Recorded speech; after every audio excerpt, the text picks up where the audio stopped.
El Tabal i la Dolçaina han estat els encarregats de donar la benvinguda a les festes del Pilar.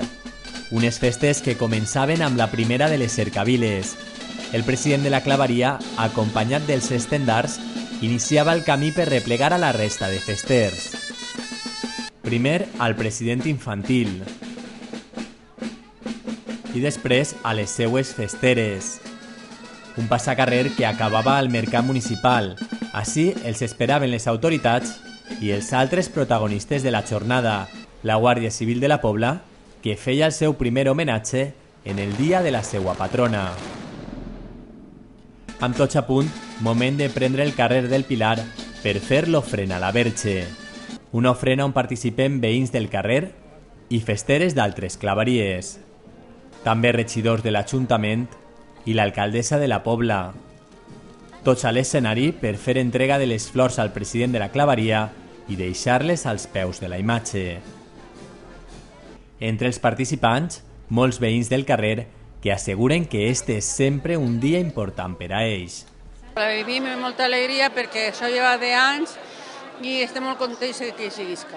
Mira, jo no precisament no puc caminar perquè estic mala del peu i assistic.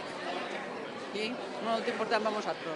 O sea, es una fiestita pequeñita porque son muy pocos vecinos los que hay en la calle del Pilar, pero cada año, un poco que se hace, un chaval que hay ahora presidente que tiene una ilusión grande, pues todavía se va haciendo. Acabat l'homenatge, moment de continuar la desfilada cap a l'església en una cercavila que recorre el carrer Poeta Llorente. A la porta de l'església, nova parada de la Guàrdia Civil, esta vegada davant els representants polítics. A l'interior de l'església, abans de la missa, els festers fan entrega dels rams cap a la Verge del Rosari. I acabada la missa, tots al centre social i moment dels parlaments. El primer, el del tinent de la Guàrdia Civil, que imposava la medalla a Santiago pels seus 15 anys de servici. Després, agrair a tots l'estar així en el Día de la Patrona de las Fuerzas Armadas.